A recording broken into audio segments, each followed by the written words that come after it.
Praise be to Jesus and Mary. You're listening to Returning to Catholic Roots in a New Age World, a podcast hosted by Holly and Mandy. Let's begin our show.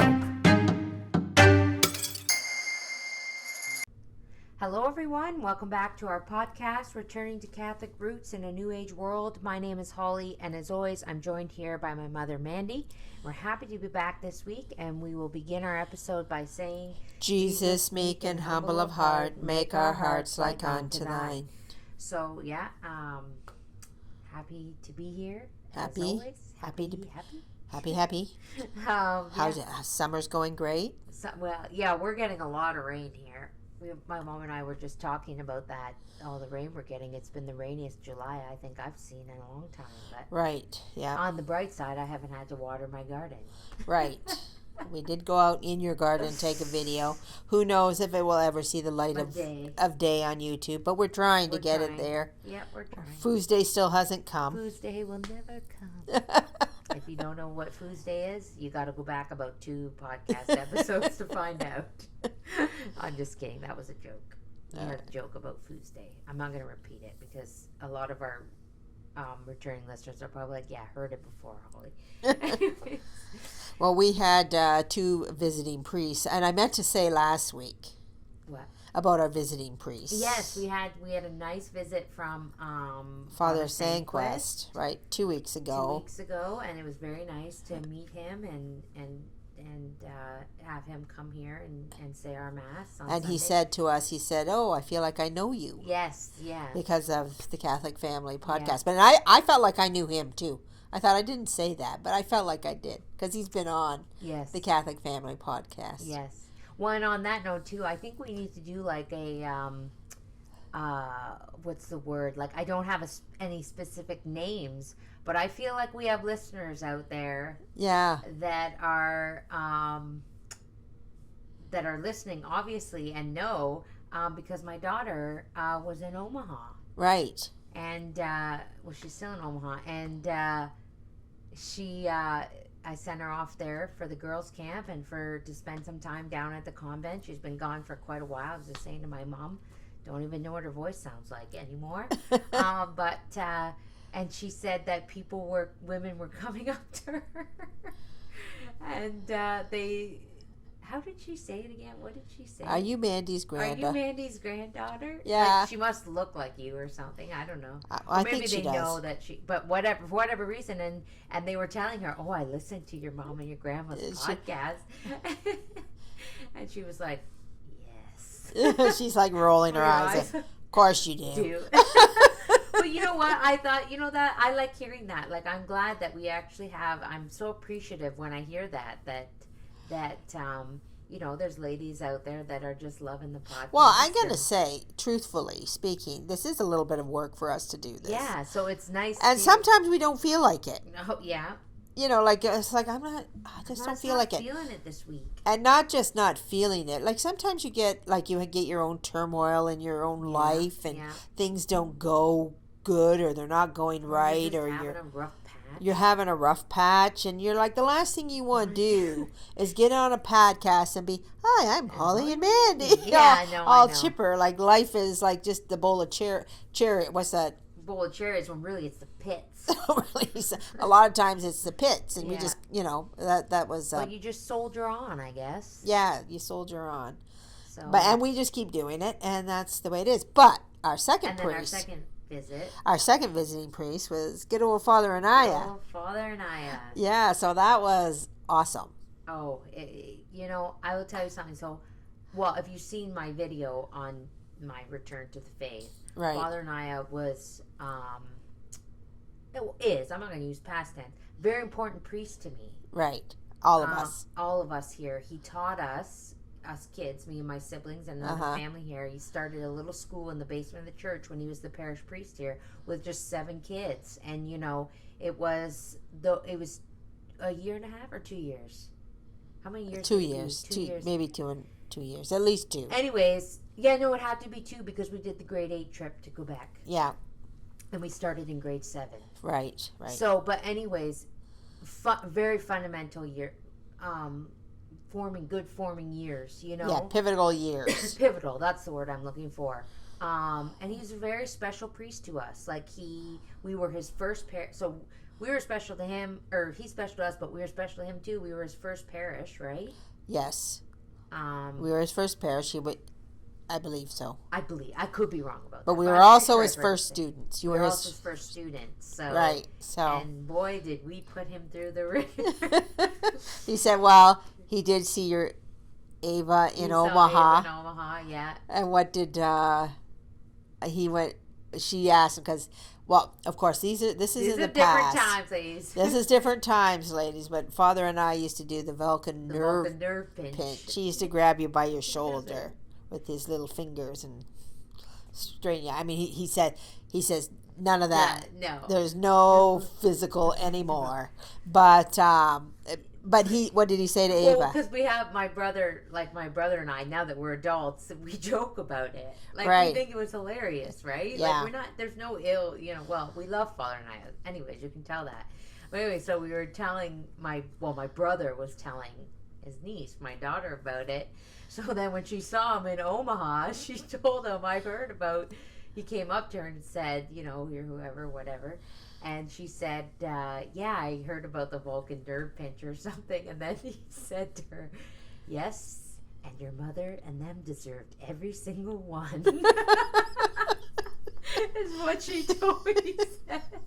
Oh, I just love Father and I. He's just like a little, not little, but like a big ball of, healthy reality. I'm gonna say. I just healthy love it. Reality. That's the good one. And he also taught us a couple things while he was here. Oh, and? Yeah.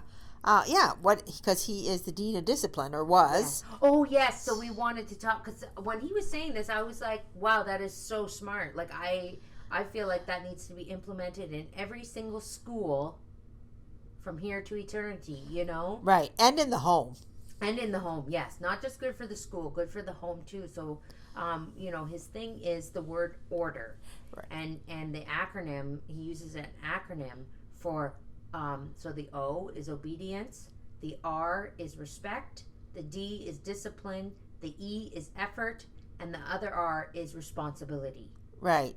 So he goes through with the kids. When he goes into a classroom, that's what he does. He says, okay, we are going to establish order in this school. Yeah. Or you could say, we're going to establish order in this family, right? And that starts with obedience. Mm-hmm. Right? O is for obedience, right? And, his father said, I'm obedient. I'm obedient to my superiors. I'm obedient to God. You must be obedient to me, right? And then, what was the... respect. Respect, right? You must respect me, he said. And what did he say? He said, you want respect, you have to give respect. You have to give respect. Which is so true. And you know what? I think even too, as adults, we need to remember that. Respect is a big thing. And you're not going to get respect if you're not giving it. Yes. Like, respect is not something that is just owed to somebody. Yeah, it's not owed to you. You have to work for it. There's a certain amount of respect that is owed to people because of their position. Right. Like we'll say the elderly or even the religious or your parents, whatever, right? Like we owe them respect even if they're rotten, miserable, and no good. Right. Right? So we're owed that because we have to do our, we have to be responsible to God. And he will say, did we give respect where respect was owed? But then there's also the respect that is earned. Yes. Right? The respect that is given because you genuinely respect that person.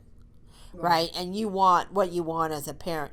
You want your children to genuinely respect you. Mm-hmm. Like St. Thomas More kissed the hands of his father every day, every morning. Mm-hmm. He went up to his father and he kissed his hands to get his approval. Yeah. Right? And that is a respect that was obviously earned. Yeah. It wasn't just the respect of this is your position. Right. Like he legitly respected for the person's worth their position. Yeah. So I mean, and I think as adults, we have to, say to ourselves, like, certainly, as I'm a mother and grandmother, and I'm owed respect. I'm elder, so, I'm owed respect whether I'm good, bad, or ugly or whatever. but but I also want people to respect me because I deserve to be respected. Yeah. And that comes from being upright too. And that's a different feeling. It's a different feeling. That's a different feeling when you're getting respect because you've earned it. Yes. It's a totally different feeling than respect that's just deserved to you. Yes. Yeah. Right. So and then discipline. Discipline. Right. Discipline, which he said, which I didn't know this. Yeah. Did you know this? Where does the word discipline come from? Disciple. Yeah. Right? If you're going to be a disciple of Christ, you have to be disciplined. Yeah. So in the classroom and in the home, you must be disciplined. Yeah. Right? And of course, E was for effort. You're not going to get anything if you don't put in an effort. Yeah. You're not going. That goes for everything. It goes for everything. You're not going to accomplish anything. You're not going to get it. I'm putting air quotes in ahead, but but even in acquiring virtues and graces and stuff like that, if you don't put the effort in, you're not going to get them. No, they're not just going to fall in your lap. Right. That's exactly what it's just, and it's you're applying it to the virtues. I was just going to apply it in the worldly sense, but yeah, you're right. We live in this world where people are under this false guise or like this false impression that things are just going to fall into my lap. Yeah. Because things are owed to me. Yes. Entitlement is off the chart. And your father did mention that. He said the entitlement. It's off the charts. It's off the charts. And I've said that for a long time. I go, man, how is everybody so entitled to think that they are deserved so much? Yeah. We're deserved nothing. We deserve nothing. Mm-hmm. Like if we're a flea compared to God, we deserve nothing. Yeah. So anything we have, we must be grateful for, right? Yeah. And the other one is responsibility. Yeah. The last one. Yeah. You must be responsible for yourself. Yeah. Yeah. You must sit up and take ownership and be responsible. So ladies, get a pen and paper, write it down, put it in big letters in your house. We are going to have order in this home. Yeah. And in order for us to have order, these things need to happen. Yeah. Really good. Yeah. I'm going to have to make my sign, I think. Yeah, we're going to have order. I want a sign in my house, please. I'm putting She's putting in an order. I'm putting it in order. Holly's a sign maker, in case you didn't. My laser machine. So I guess I'll be making order signs. So we really be making one for the school. We really enjoyed that. We enjoyed the old memories. Reminiscing and taking it back to the days of our childhood. The other thing that I want to point out too, right? Because we talked about the Vulcan nerve pinch, right? And when Father was teaching school with us, I think I gotta specify. That's what we called it. Oh, you called it? Oh, he didn't call it that? I'm pretty sure my brother, came up. I could be wrong, but I don't think Father went around saying, "I'm gonna Vulcan nerve pinch you." I don't know. It's hard to remember. I'm pretty sure we came up with that, but yeah. But anyway, so my son, he spent a lot of time on his knees. Yeah. Like he was in grade 8. That was the punishment. So, kneel, he would go, all right, kneel, right? He spent so much time on his knees. He put knee pads in his pants. He tried to put knee pads underneath his pants. Yeah. Because, and, or stand on these 2 squares. And even when Father was in the basement, Daryl was making a funny joke. And he said to him, to Doug, he goes, Doug, get over there and stand on those 2 squares. Because we have the way the tile works, we have these patterns in the tile, and there's 2 brown squares, and then a sea of white ones, right? So you would have to stand in the not I, mostly my brother. Anyway, okay, but the point I wanted to bring about this is obviously, and I know this, we run a school, we live in a society where those kind of punishments would not fly at all, and the priests know that it's a different world, right? We went back to the 50s where the 40s, where straps were handed out very loosely, and a lot of people took great and I know because my father too, he was schooled by nuns back in the 50s, 40s and 50s. Yeah. And they were tough. Like the discipline was firm, and the punishment was swift. Yeah. Right, and what they were doing was they were in the habit of, they were forming children. Now I know that a lot of people in the past really resented that. Right? They thought everything was cruel. My father never thought it was cruel. Yeah. He thought he used to laugh about it, just the way we're laughing about Father Anaya. Yeah. Because he had the idea that they actually deserved it. Yeah. Like when he doesn't ever bemoan the fact that I was just there minding my own business, and sister came up and I got the the belt. I was little angel Tommy. I was an angel, and all I got was the belt. He recognized that he broke the rules, thus he would get the punishment. Yeah. Right? So he understood that. I mean, the majority of society did not understand that. What's that saying? Don't do the crime if you can't do the time. Well, my father said it all the time. I was raised with that saying. Yeah. He said, don't do the crime if you can't pay the time. Yeah. You can't do the time, right? And so the thing here, I think where I'm getting at with this, because I was also on Facebook, and somebody was talking about, what do we need for our children? More nurturing? Yeah. And I'm like, okay. They're nurtured to death. They're nurtured to death, right? Yeah. And even to the point I made an observation in my head. A lot of times when you see a lot of people who become religious, you will notice they didn't have a lot of nurturing. Yeah. Right? I mean, they had, I'm not going to say they had none. Yeah. But a lot of them come from very strict homes. They weren't over-nurtured. They weren't over-nurtured. Yeah. Right? And so, and just recently I had a couple, I was talking to a woman, but I said to her, she don't understand why she's quote unquote a bad mother, right? Why people are seeing her that way.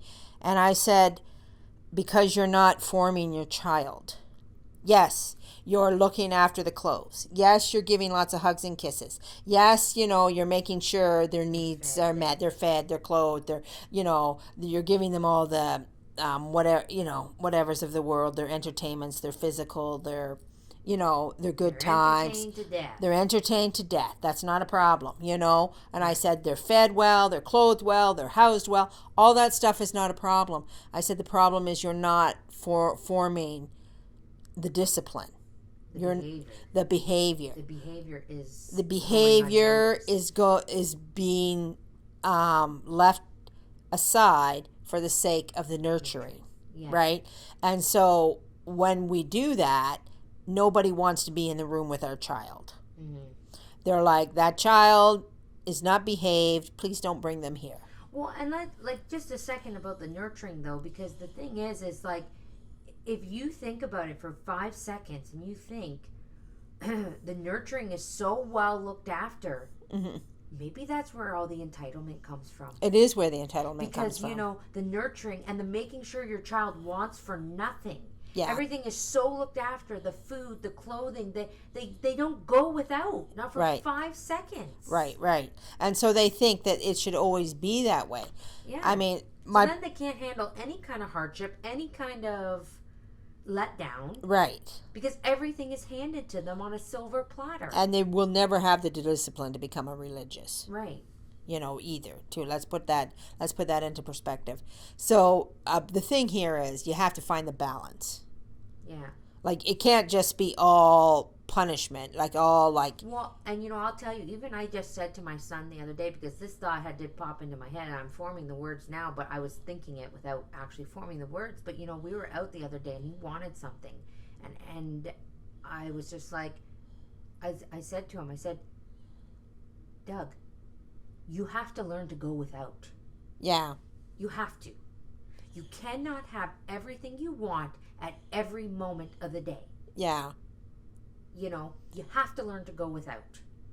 And I was kind of very annoyed, but I didn't yell, but that's the way I said it. You know, like I was like, and then it struck me, I'm like, I'm messing up big time because these kids don't know what it means to not have whatever they want whenever they want. And they're not, like, I'm not out, like, spending millions of dollars on toys and stuff. Like, that's not it. But it's just, you know, we live in a world where, you know, you can go to the dollar store. Yeah, the dollar store has been detrimental. I go to the dollar store to get something for myself, and they're like, oh, can I have this little toy? And then you're like, oh, well, it's $1.25, whatever. But then I'm like, no, you got to start saying no. Mm-hmm. They don't need to get something every time you go somewhere. Right. You know? Right. Well, this takes me back to Father Anaya. Because, you know, he was, you know, he had my son wearing knee pads. But I am telling you, there is not a single solitary man on this planet that my son respects more than Father Anaya. Yeah. Oh, yeah. You know, he came for Saturday. We're going to have Mass, you know. Yeah. So I said, Father Anaya's here Saturday. We're having Mass. So we all went. We were there. I mean, those of us who could go. And we're there. And then Father came out to our house for lunch. And we were all here, you know, my kids and my mom and everybody. And he said, right away, he said to my son, he said, I expected you to be serving. And he's 39, okay? And he was like, well, I haven't done that in a long time, Father. He's like, well. He said, no, you don't forget. And so, and so right away, Sunday morning, there the Mass we went to, my son served, and with your son. Yeah. And he was, you know, he loved that. I was, for me even, it was nice seeing them on the altar together. Yeah. Uncle and nephew. Right. Serving together. It was very nice. Uh-huh. With Father Anaya, yeah. Right, yeah. So, I mean, so this idea that, you know, you can't be harsh with children, if you want them to excel and to rise up, you have to implement a little bit. Yeah. You know, or else you're just going to end up with entitled kids. Yeah. And I mean, I'm going to say this, there clearly is a right and wrong way to do that. Yeah. You know, you just have to find the nice medium. Like we say in this podcast over and over and over again, being a Catholic, I do believe, minus, you know, your love for our Lord, everything in moderation. Right. When it comes to the things of this world, everything in moderation. You know, firm, not raging lunatic. Yeah. But firm, discipline, and, you know, firm punishment. Well, I'm going to say. Well, the one thing, because I know when you're handing out punishment, the one thing you cannot have is rage attached to it. No, because right?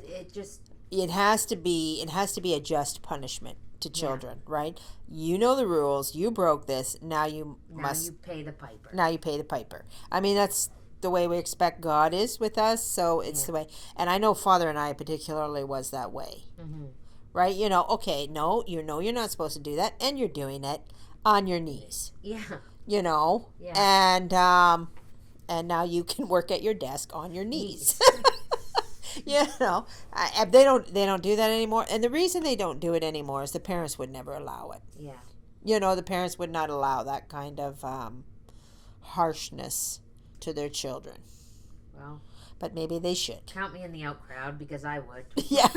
I would, honestly. Yeah, you know. I like you're telling me I was raised this way. Yeah. This is the way I was raised, and I hold no resentment, no ill grudge. Yeah. Well, the only time in my life I'll tell you, the only time in my life I held a resentment or held a grudge against it was when I wanted what I wanted. Right. And when I left the faith. And then I used it. Yes. As an excuse for my bad behavior. Right. That the Catholic Church is too harsh. They're abusive. They're this. I said all kinds of nasty things. Right, right. To suit my agenda. Yeah, yeah. You know, to live in sin, to create sin, to, you know, that is what. And even actually, I was reading in my book, my meditation book this morning on the Passion of the Christ, that, you know, when the devil was in the Garden of Olives, the devil was tempting him, and he was actually saying to him, using things he did and twisting them like our Lord was sinning. Yes. And throwing all this stuff back in our Lord's face. And it even said in there, because the devil didn't know he was the Son of God. Right. So he was taking all these things that our Lord was doing and twisting them. And it's kind of like, well, that's what I did. That's what everybody does. That's what I did. I twisted all these things. Like the opposite direction. I twisted all these things that were good, that were forming, that were good for the salvation of my soul and me personally. And I twisted them into negative, nasty things to suit what I wanted. Right, because there is and I think that's what happened. My father was raised in the 40s and the 50s, and he went to school, and it was order was very much the protocol of the day. He told me they used to leave that school and they used to basically march out the school door, and as they walked across the property, they had to go single file, and they did kind of an L shape out through the gates, and they couldn't act disorderly until they were actually off the school property. Right. You know how you see those pictures of schools where the doors open and all the kids fly out? Yeah, you wouldn't. Yeah, well, that didn't happen in the 50s. Well, you know what's funny is that you think it sounds very harsh, but the thing is the other thing I was just thinking, we can't be afraid of our children. Yeah. We can't be afraid to discipline our children, because one day they might turn around and use it against me. Yes, or that they won't like you. Or that they won't like me, or that they'll they're not going to be. Okay, I'm going to tell you, this is the way God created children, is that they need this discipline. Right. They need it. Yes. And they know they need it. Well. And you can tell when it's lacking and when it's not there, and it's like, is that any better? And I've had, this is now, Father and I said it on Saturday, and another religious said it to me. I heard her say it years ago. Nun. I am not here to be liked. Yeah. Right? I'm not here to be your friend. I'm not here to be liked. And and what Father said, which was so true, right? He said, I'm not here to be liked. Yeah. But I am here to love you. Yeah. Right? And so what I do out of love, so that you can be formed properly and be, become the adult you're supposed to be. Well, and I'm going to try to say this humbly, but we're walking examples. Yeah. Of his techniques. Yeah. I will just say that. Yeah. We're we're talking 2 years. Yes. And there's not one of my siblings. Yeah. That doesn't look up to Father Anaya. Right. And he said he also said this, so that we may be friends when we are adults. Yeah. And now he comes here, and he's still our spiritual director and father, and he's a priest, and he holds that position of respect. But, then he comes here into my home. We have lunch together, everybody's here, my family, and we can, laugh and joke and have a good day. Yeah. And you feel like there's an old friend in the room. Right. It's just, yeah, I don't know how else to say it. No, it's great. It's great. It's great. And that stems from the forming. The forming that was laid when we were kids. Yeah. So let's get on to some other forming. Get into some forming of the manners. The manners, yeah, some more forming. So this more, we're just going to roll on into our list. Our list of do not do's. Yeah, so remember, we're talking about manners among ourselves. And again, we're reading from the Handbook of Good Manners by the Mother House of the Sisters of Charity. And we left off right in the middle here of things that we should not be doing. So we'll just continue on with this list. So, quote, when you yourself ask a favor, be generous enough to overlook and excuse any hesitancy that may greet your request. There may be good reasons for a refusal, end quote. Right. So how often do you go up and you say you really need a favor, and you go and you ask somebody, can you do this for me? And they're like, ooh, and they don't do it, and they have reasons. You're supposed to humbly accept the reason. I go, I just asked him to do this and they wouldn't do it.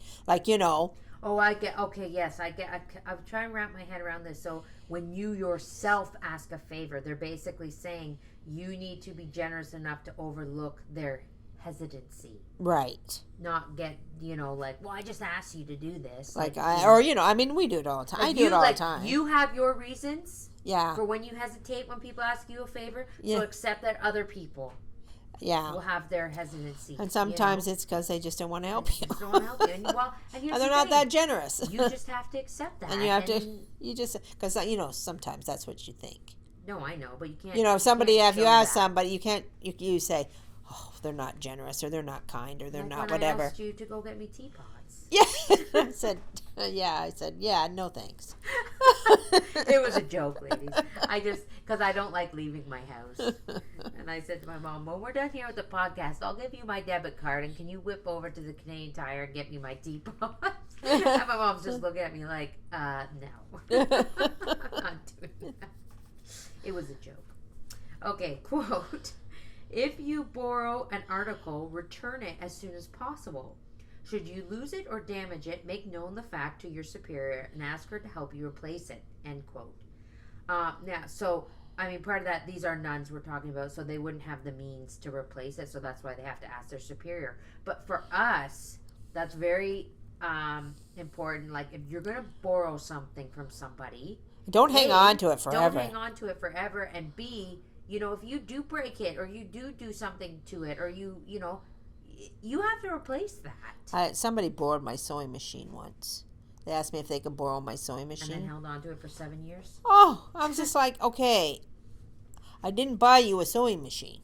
Well, actually, that's another good point, is to actually to be aware of what you're asking to borrow. Yeah.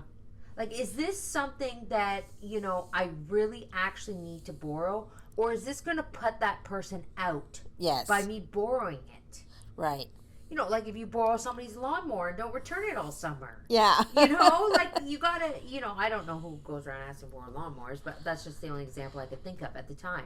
Uh-huh. But, like you said, I remember you telling me this before, and when this person has to borrow your sewing machine, I use my sewing machine. Yeah, I don't mind helping you out, but if you need it for the weekend to make a quick, say you got this project that somebody's thrown on you and you don't have a sewing machine, you're like, can I just borrow this for the weekend and I'll bring it back? That's fine. That's different.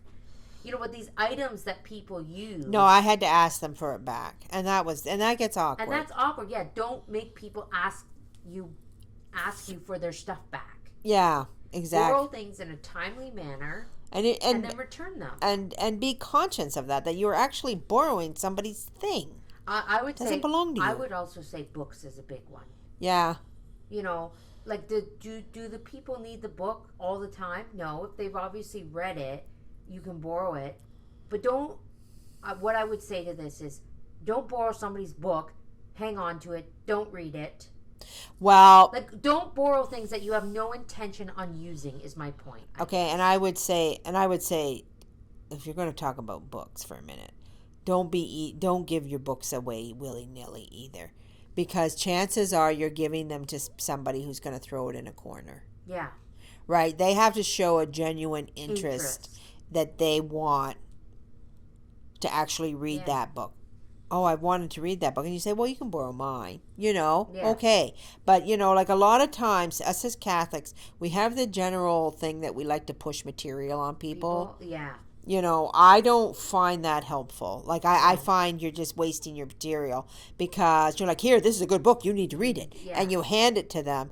And, goodbye book. No intention. They show no intention of even wanting to read that book. Yeah. I always I'm willing always to give a book to people if it's going to help them spiritually, right? Especially, but I'm very cautious about, just handing out books for no reason at all, so. Okay. Quote, be particular to express your thanks for even slight services and favors. Lack of appreciation is a sign of a small nature. End quote. Right. Be particular to express your thanks. Yeah, be thankful. Yeah. Like if somebody does something for you. Make sure you say thank you. Make sure you let them know. I mean, because usually if somebody does something for you, you've put them out. Yeah. Right? I mean, I don't think that we are, as a society, are conscious enough of this, that we are putting on how much we put other people out, right? And especially since we live in a non-Christian society, and an entitled society. Yeah. Right? We have to constantly, and I mean, I know, when I think of sisters, they're thanking everybody for the least little thing. They're sending cards. They just, all they do is thank. And, well, at least they do to me anyway. but we should be like that. Like, anybody does any little thing for you, oh, thank you. I handed out a bunch of honey and to people from at the parish, and there's one old gentleman that I gave this honey to. Well, then he had to bring me tomatoes, and then he had to bring me eggplant, and then he had to bring me this rosary cross thing that he made, and these papers, and he was so grateful. Well, it's not, I was just going to say that. Well, now you know how grateful he was. Oh, yeah, he was grateful. Tomatoes and eggplant and a cross. That's grateful. All that stuff for one jar of honey? Yeah. No, I know. That's grateful. But, I do think he was overwhelmed by my kindness. Yeah. Wow. Because, I don't know, he was just an older gentleman that I really never talked to. Mm-hmm. Which, again, and that's why I did it. Like, I should give this man some honey. Right. To an opportunity to always be looking for places to, spread a little joy. Yeah. Okay, quote, be most exacting with yourself in withholding abrupt or irritable answers. It is certainly a serious fault for a person consecrated to the God of all charity to speak in an unmannerly fashion to her sisters in religion. Yes. We talk very abrupt and irritably to each other all the time. Yes, you're doing something says blah blah blah, and you say, can't you see I'm doing this right now? Why are you bothering me? That's the way, honestly, that's the way we treat each other. Could you imagine if you heard two nuns talking like that? Yeah, no. Oh, you'd be like, no. Yeah, okay. Oh, so I thought you were a nun. I thought you were a sister, right? Yeah. They're trained in these virtues, and we're not. And we should be. We should strive for them. We should be saying. I should talk to my sisters, my actual sisters, how the sisters talk to their sisters. Right. Their sisters in charity, Yeah. So why shouldn't I strive for that with my own siblings or people? Right. No, we should. We should not give irritable answers to people when asked things. Or, or let her. Sometimes you're mad about something, or something's unrelated. Something's bothering, and somebody comes and says, "Oh, how about those Blue Jays?" And you go, "I don't give a about the Blue Jays." Yeah. What do they have to do with anything? And you're like, "Oh, I'm sorry I asked. Oh, I'm sorry. I was just trying to make polite conversation. Trying to be that does happen a lot. No, it does. And you catch the wrong person at the wrong time, and then they just blow at you or something over nothing. It's not even anything you did. You just happened to say. You just happened to be there, and just happened to come in and go, "Corn's high, isn't it?" Next thing you know, you're they're freaking out on you. Well, I'm gonna say, we live in a world where the world tells us to let all our emotions out. If you're having those feelings, you gotta let them out. Right. You don't keep that stuff bottled up inside. No, you do. And you keep your frustrations, your irritability, your anger, your resentment, your whatever. You keep it so bottled up inside that you actually get rid of it. Right. You offer it to God, you let it go, and you say, "Get rid of these angry feelings for me, Lord." Or, say some small prayer of "Give me charity" or something. Yeah. So that I can get rid of these awful feelings. You don't let them out for the whole world to see. Right. And, well, also too, and what I've noticed personally is if I'm ever irritable, and I know that's hard to believe, but it does happen. But I always find as soon as I'm irritable, it's like letting off a stick of dynamite or something. Yeah. Because now I've made everybody in the room.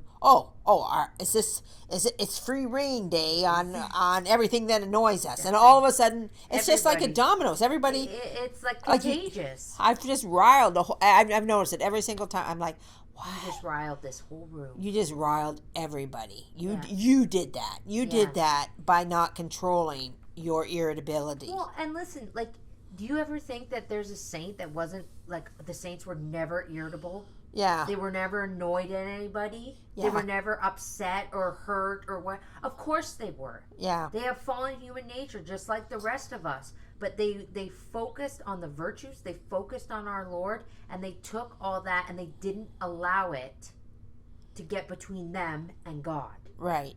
Right. Like, no emotion is going to come between me and our Lord, you know? And plus, too, again, I'm going to point this out there because I think this has been lost. But every time we do something like that, every time we pick a virtue over a vice, we allow God's grace to flow.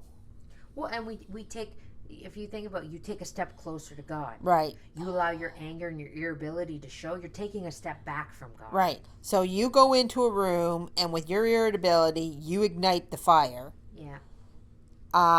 That's not allowing God's grace to flow, right? Yeah. If you suppress your irritability and you act like, everything's coming up roses, everybody around you acts like everything's coming up roses. And I'm going to say, no, I don't think the word that we should use is suppress.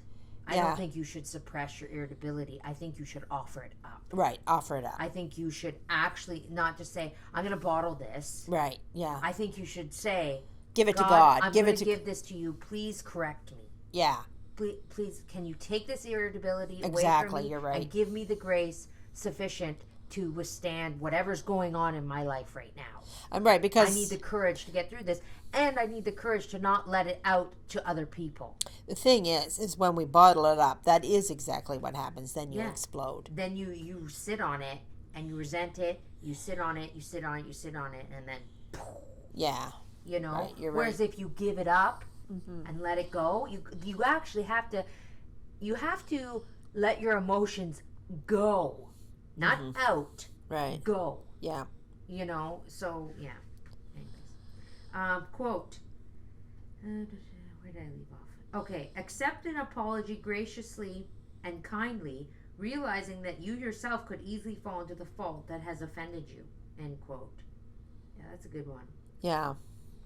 Like if someone is gonna apologize to you, take that apology, accept it, and then also realize that you could just as easily be on the other side of this situation. Right, right. Like the very thing that is offending you, maybe you've offended the other person yesterday with the same situation or whatever. Right. A lot of times we don't accept apologies because we're too hurt. Yeah, and we act like, we're the only person that is in this world that's ever been this hurt. Right. They hurt me.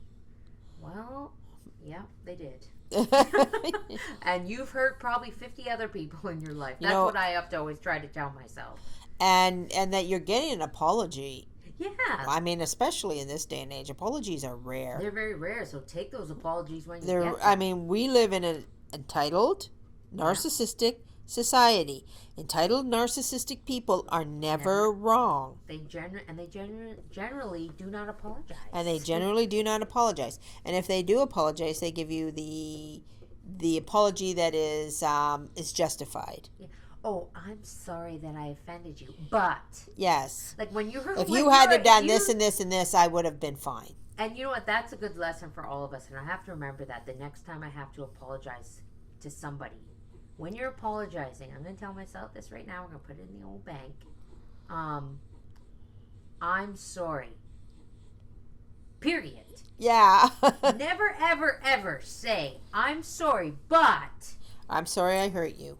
And drop it. And like, there should never be a but. Right. After an apology. Ever. You have to... you have to not make excuses for your bad behavior. Right. And I'm telling this to myself when I say this, like, you have to accept that everything bad is on you. Yeah. Everything good comes from God. Everything bad is you. Right. So, when I think to myself and I think, man, you got to stop making excuses for bad behavior or for sins or for, there is no excuse. Right. There is no excuse. So right. The actual reality doesn't matter. Well, when you do that, what you're saying is it really is the other person's fault. Exactly. It was their fault. Anyway. Right. So, next time you're I always, when we go on these little rants, I like to sum it up. Bring it circle. Bring it circle.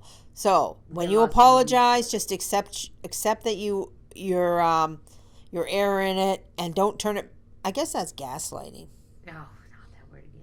You know, when you turn it on, like you make it the other person's fault. Well, this though is saying and accept an apology graciously and kindly, realizing that you yourself could. So it's saying if somebody's coming out and apologizing you, make sure you're gracious and kind and accept it, and then remember the next time. Yeah, that could easily be you. So just don't, and also don't make the person feel bad that's apologizing too. Right. That's the point. Like, I think that's more the point too about being gracious and kind with the apology. Don't go, if someone comes up to you, I'm really sorry I did that to you yesterday. Well, I know, Mom, but you have to understand that you really hurt me. Yeah, and you did this, and then don't use it as an opportunity to throw more on them. They're coming to you in humility. Don't use it as an opportunity to preach. Yeah.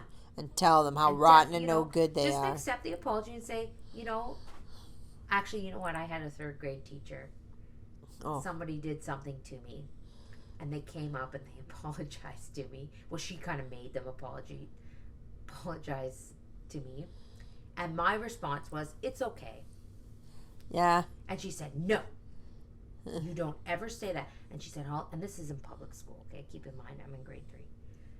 Holly, grade 2, sorry, because I know which teacher it was. Holly, when someone apologizes to you, I never, ever, ever want you to say, it's okay. It is not okay. What they did was not okay. All you have to say is, I accept your apology. And then you leave it at that, and then you're done. Yeah. That's what she said to me. I believe that too. Yeah. And at the time, actually, no, it wasn't grade 2, because I had the same teacher in grade 2 and grade 4. So it was grade 4. But she was one of my favorite teachers. Yeah. And I thought I was getting in trouble. Yeah. Like, I was like, this kid just apologized to me, and now you're chastising me over saying it's okay? Yeah. I was really actually put out by that. Well, that's another thing to remember, that kids don't always see things for what they actually are. But now as an adult, I'm like, yeah, that's kind of just an off-the-cuff statement. It's okay. But, it's okay. Don't worry about it. It's okay. But, she is kind of right. Yeah. What that person did was not okay. Right. And words matter. I accept your apology. Thank you. You know? So...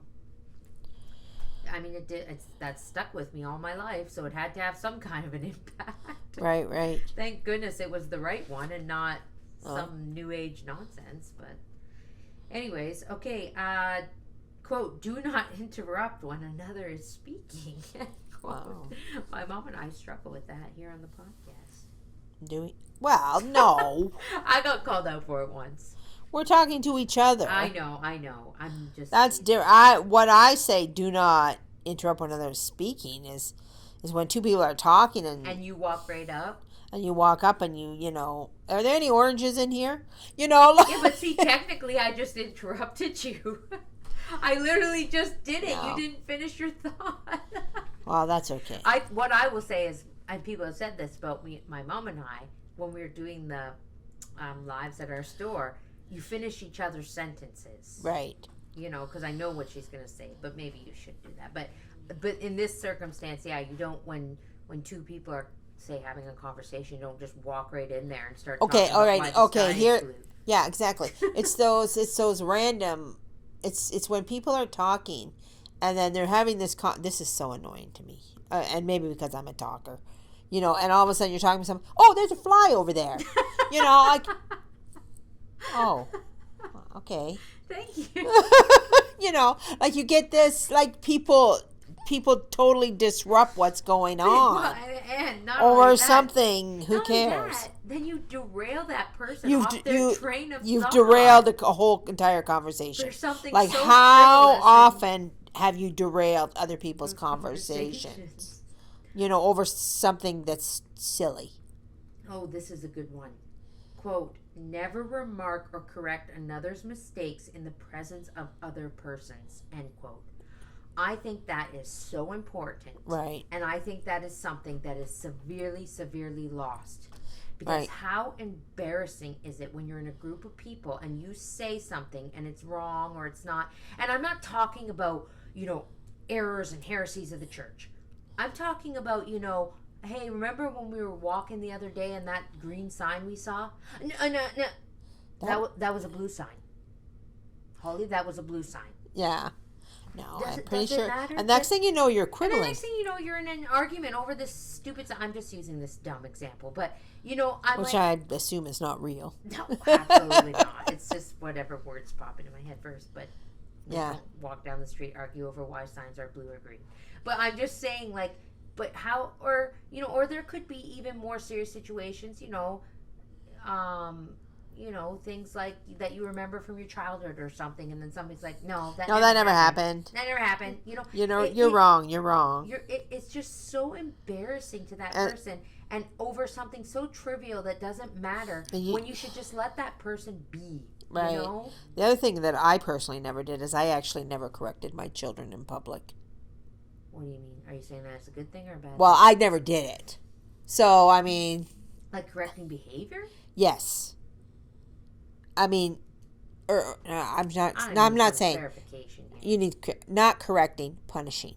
Oh, punishing. Like, Yeah, okay, stop it right now. Yeah. Like, I removed... If I had to punish children, they got removed from the situation. They got removed from the situation. Or if we were somewhere else, I never at somebody else's house punished my children. Yeah. Well, it's I removed them. Like, that was just a personal thing. But, just to avoid... I don't know. Like the... Well, I will say, and I will put myself out here, and I will say, I don't like to see people punish their children. No. I don't want to see it. It's awkward, embarrassing. I'm embarrassed. The kid's embarrassed. I mean, should I be embarrassed? No, but it's just, you're creating an awkward situation for people. I don't want to see it. I don't want to see kids get punished. I was in a store once. I'm not saying corrected. I'm saying punished. I don't want to see you doling out your punishments, if you catch my drift, I was in a flower store once, and the woman I was checking, she was an old woman, and it was like a farm type of thing, and there was a kid, like maybe a 14-year-old, something like that, and she was talking to this kid so rudely. Yeah. Or like yelling at him or whatever in front of me. I was so put off by her. Yeah. Like, when you do that, you only damage yourself. Yeah. Like, I don't know if this kid was, class A idiot or was really bad or whatever. But the only person that looked bad in this situation was her. Well, I'm going to say, people don't need to see your parenting. Yeah. And a lot of times, I think, and I'm just talking worldly standards here, when I'm out in public and you see a mother just yelling at her children. Yeah. So that the whole store can hear, everyone can hear. Nobody is looking at you going, "Wow, you're a really good parent." Yeah. When you say that right now, what they're doing is, like, when I see that, okay, we get it. You're parenting your children. Right. Like, they're trying to make this statement of not so much correcting their child, but look how good I am. Look at my parenting skills, which are awful. Yeah. Isn't that the way it works? Yeah. Usually is people are like, look at how great I am. But nobody's seeing that. They're seeing that it's awful. I grew up with a mother that, we pulled into Walmart and she turned the car off. And she would turn around and she would say to us, "Now," and again, firm and direct, not yelling. Yeah. "We're going into this store. If you embarrass me in any way, shape, or form, if you don't do what you're told, if I have to correct you once, we will be coming out to this car and fill in the blanks with the rest." And we knew she was serious. Yeah. So we didn't dare mess around. Right. In public. Because we knew anything she would say to us in public wouldn't be half as bad as what we'd get in the car. Yeah. And she didn't have to put on a show for all the customers of Walmart. Right. So you set the boundaries before you go out in public. Right. You set the boundaries before you even go into the store, And that's what, I tried to do with my own children, because that's what I grew up with. Because I never, when I'm out in public, I don't want even people to know I'm there. Yeah. Like, I'm like, I don't even want people to know I'm there. Yeah. I want to get my stuff. I want to get out. I want to go home. You know. You don't want to be the center stage. No, absolutely not. But this is what I mean. So I think this correcting people when they're wrong, there's a vast array of how to do that. You know, of practicing that. Yeah. You know, everything from nitpicking somebody over the color of a sign. Yeah. To pointing out that this, and this is wrong. Yeah. Or, you know, or the grand displays of correcting and, you know, carrying on about your children. In all those situations, the only person that looks bad is you. Yeah. You know? Yeah. So. Okay, cool. Do not, in the presence of others, especially externs, show disapproval of what another sister has done. A community spirit of loyalty should prevent such an error. End quote. Okay.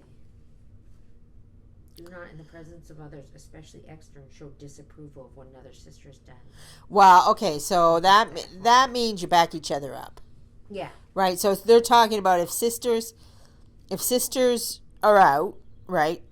Remember, this is two sisters. They're out, and one sister says something, another sister says, "That's kind of not right." You know, or she says in her head, but she doesn't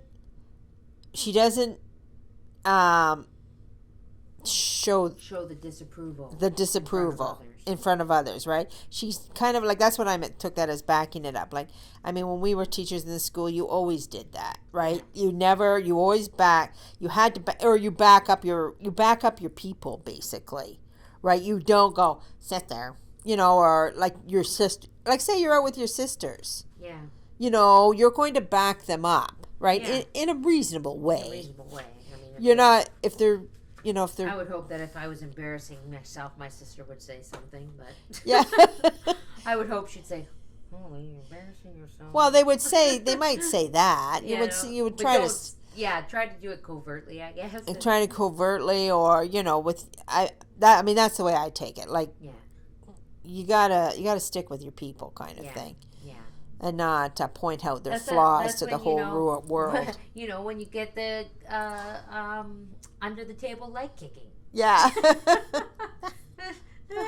Or some people have a look, you know, and then they, you know, when someone's looking and you're like, what am I saying that she's giving me the look? Yeah. What am I saying that she's giving me the look? Right? You know, you don't stop a whole room full of people and go, "You're embarrassing yourself." You know? Anyways, well. Oh, there's one. Are we done? Are we done the podcast? We're at an hour. So. Okay, I want to say one little thing that I forgot to mention. Tuesday was the Feast of Our Lady of Mount Carmel. Mm-hmm. And I had a situation, more than 9 days ago, maybe 2 weeks ago. I had a situation, and it was a very awful situation. And I'm going to tell you, I was in the right of this situation. I was not in the wrong. I was in the right. Mm-hmm. But it was really grieving me because, you know, it caused a bit of a kerfuffle and everything. So I was like, I got to say a novena to help with this situation. So I went to the calendar and I was like, the Feast of Our Lady of Mount Carmel is coming up, so I will start a novena to Our Lady, right? Yeah. So I waited. I started the novena, and I was like, basically my intention for the novena was, please rectify this situation. Right. And so that was my intention.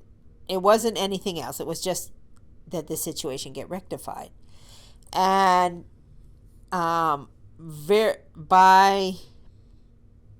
short, like very close to the end of the novena, I got this wave of basically compassion. So the person who got rectified was you. Was me. Right? Funny, yeah. It goes that way. Yeah, no, it does. It goes. It is the truth, right? And I'm going to say this, like, I was not wrong in the situation. Right. At all. Like, I was right. I mean, I'd still say right now that I was right. Mm-hmm. But, you know, like, there's the Catholic Girls Guide says to leave right at the altar of God. Yeah. Right? And there's more important things than you being right.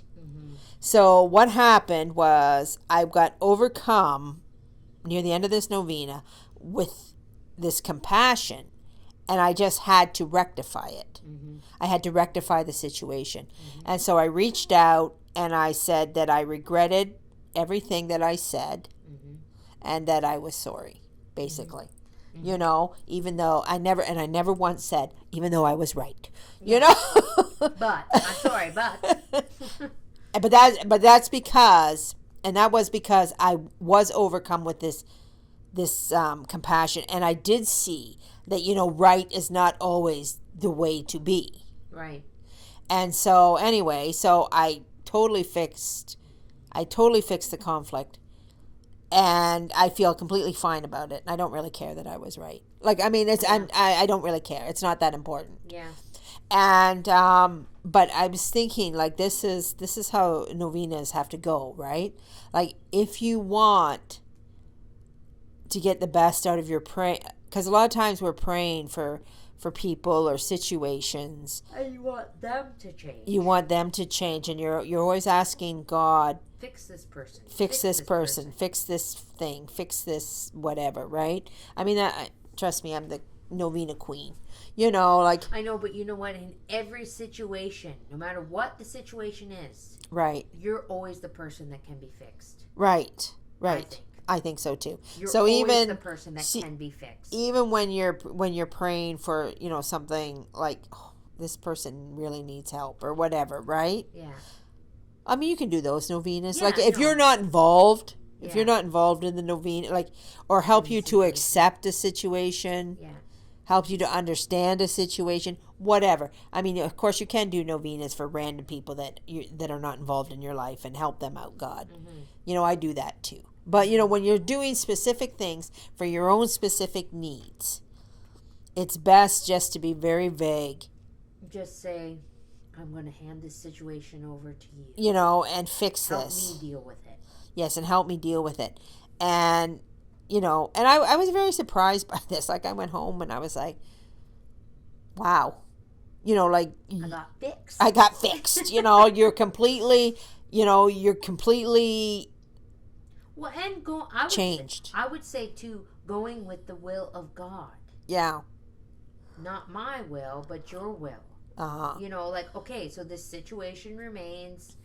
All the, you know, stipulations are still there, whatever the word is. You know, everything is still the same. But I've been fixed because I'm going to go with your will and not mine. Right. This is what it is. It is what it is. Right. And you know, and I think that's how, that right there in a nutshell is how the saints survived in the most tumultuous turmoil situations. Is they surrendered their will over to God. They gave their will to God and they said, help me through this situation. Help me to survive in this situation. Right. You know, and always do your holy will above all things else. And I have to say, in every conflict in my life that I've had, it's always me that gets fixed. Yeah.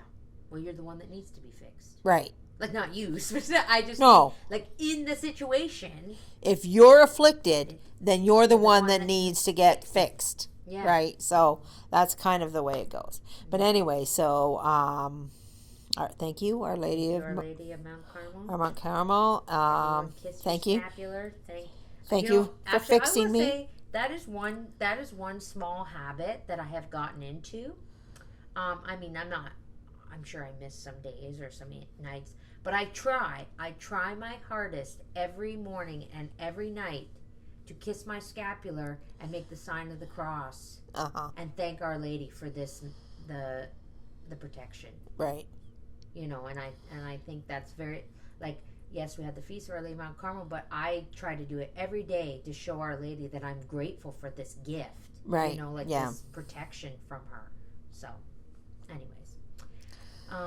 So I guess we'll leave it there. And until next week, God willing, we'll be back. And hopefully everyone has a very blessed and holy week. May our Lord bless you and Our Lady guide you always. And Saint Teresa, pray for us.